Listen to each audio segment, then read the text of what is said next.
Ziemeļvidzemes mazpilsēta Mazsalats ikdienā ir klusa, un rimti dzīvo sev ierastajā ritmā. Mazajās ieliņās nesteidzīgās gaitās dodas pilsētnieki, darbdienās galvenokārt šeit sastopami padzīvojuši ļaudis, bet beidzoties skolai, ielās kā zirņi no pāksts izbirst skolas bērni. Arī šeit, gluži kā visā Latvijā, jaunieši ir ļoti mazi, kurš Rīgā, kurš piepelnās ārzemēs. Tāpēc ir diezgan pārsteidzoši pilsētas turisma informācijas centrā sastapt 24 gadus veco Hariju Rokpelnu, kurš neraugoties uz iegūto ekonomikas un biznesa vadības izglītību, savu dzīvi redz tikai un vienīgi Mazsalacā. Viņš ir pārliecināts, darāmā pietiek arī šeit pat Latvijā. Daudzsološi resursi ir tie paši koki. Mums taču te ir tik daudz gateri apkārt, kuri šos apaļkokus sazāģē kādos vien tie brusītēs un dēļos vajag kādu vien koksni, kādu materiālu tev vien vajag. Nopēc naglas un sāc štancēt kumodus. To taču kurš katrs var izdarīt. Mazsalacas turisma informācijas centrā apskatām arī kogriezēja Valtera Hirhes darba ekspozīciju. Harijs par to var runāt stundām ilgi un ar tik patiesu aizrautību, ka pat skolas bērni vērīgi ieklausās. Iedomājieties, ja jūs būtu Hirte, kas iet 4. klasē, tad šogad vēl izmācās un viss.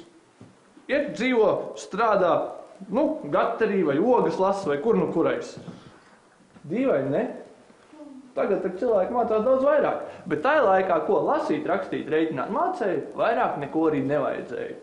Šeit ir apskatāmi viena vīra roku darbs.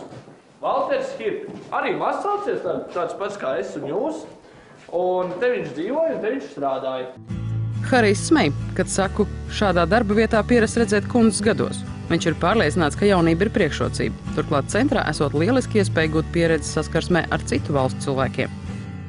Kas tiešām ir pluss, kas nav lielai daļai to kundzīšu, kas standartā būtu turisma informācijas centrā, ir valodu zināšanas. Brauc arī ārzemnieki uz Mazsalatu, tic vai ne? Viņi jau brauc ar to ideju, ar kādu es te dzīvoju, ka te ir kā dieva ausī. Tīrs, jauks gaiss, daba, uz katru stūri tur putniņi čalo, viss ir skaisti, klusi, mierīgi. Viņi te atbrauc, viņi to arī atrod, to arī viņi dabū. Tad ieradās šī krievu grupiņa, viņi bija tik sirsnīgi un tik jauki un pateicīgi par visu šo te. Tas bija pirmkārt jau eksotiski, tāpēc, ka tāpat cik nav visādas saiknes bijušas, vēsturi un tā tālāk, bet tā īsti ne es pats Krievijā bijis, ne es kādu saticis tā kārtīgi, un tas bija forši un eksotisks. Lai gan mazpilsētas turisma informācijas centra durvis pārlieku bieži netop no turistiem virinātas, darāmā arī mūsu viesošanās laikā Harijam pietika. Nav gluži ērti tas, ka es neesmu vienā ēkā ar pašvaldību. Jo es ne tikai informēju turistus un rūpējos par to, lai ar turismu saistīta informācija būtu apkopota. Es daru arī citas lietas, kas man interesē. Piemēram, rakstu Eiropas projektus, organizēju Mazsalatas veco velosipēdu svētkus. Un tad nākas saskaņot dažādus papīrus, un tad ir jāskrien uz domu un jāskrien atpakaļ. No otras puses, tas varbūt pat ir labi, dabū izkustēties, atkal svaigu gaisu ieelpot. Tad, kad ir tiešām siltais labais laiks, 3 līdz 4 reizes dienā noteikti tas durvis atverās, tad ienāk vai 1 vai 5 cilvēki, kā kur reiz. Kāpēc Harijs tik uzstājīgi saka, ka viss dzīvei nepieciešamais ir tepat Mazsalacā? Laikam jau tādēļ, ka viņa ģimene, neraugoties ne uz kādām grūtībām, spējusi palikt šeit un arī saviem bērniem parādīt, kas tieši te ir labs. Puiša vecmāmiņa asarām acīs saka, visi 5 mani mazbērni ir ļoti mīļi un dzīvo tepat Latvijā. Es jau gribētu, lai tepat viss dzīvot, jo bērniem taču te ir dzimtene. Tepat mani mazbērni visi te ir auguši skolā gājuši, mani bērni tepat ir skolā gājuši.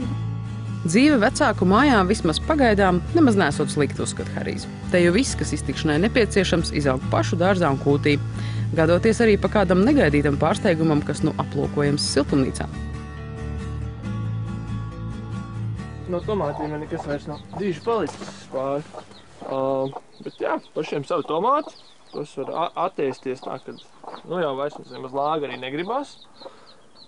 Tepat burkāni aug, bietes, cāļi. Šitie vispār ir tādi cāļu partizāni. Viņus uzgājām nesen pirms pāris dienām, kad dzirdēju, ka Kūcaukšā sāk kaut kas čivināt. Vista bija pa slepeno? Tieši tā, vista bija pa slepeno. Kūcaukšā pati izperējusi. Nu, rokā viņas varam mēģināt dabūt. Nu, ir kuš. Nu. Samāc izbauzīt. Oj, uzbūs. Kuš.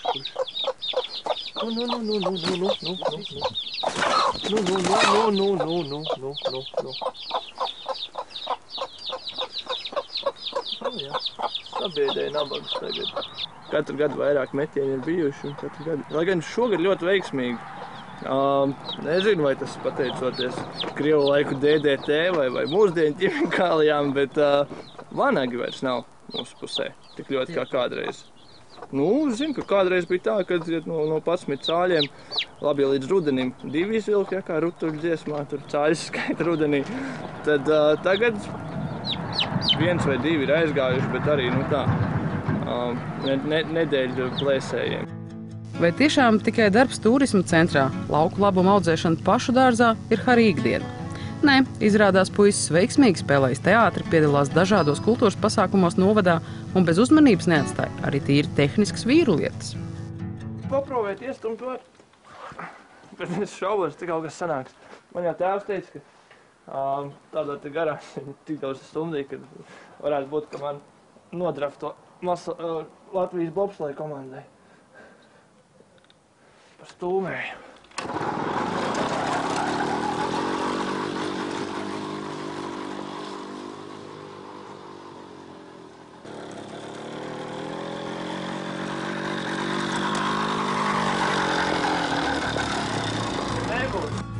Slapjajā un augstajā laikā Harijs brauc ar auto. Tomēr saulainās dienās viņa galvenais pārvietošanās līdzeklis ir velosipēds. Kamēr rudens vēl silda, tā groziņā var samest ābolus un lēnu garu ripināt uz turisma informācijas centru, pa ceļam ielūkojoties mazpilsētas dzīves norisēs, kas ar auto nez vai būtu iespējams. Turklāt velopēds lieti nodara, lai pilsētiņu veikli izbraukātu arī dažādās darba darīšanās. Ir skaidrs, ka Harijs latvisko mazsalats vismaz tuvāko gadu laikā nepametīs, jo aizsākts gana daudz lietu, kas prasās pēc turpinājumu. Kaut vai šovasar pilsētā notikusī veco velosipēdu parāde. Harijam jau tagad ir jaunas idejas, kā to nākamgad padarīt vēl interesantāku.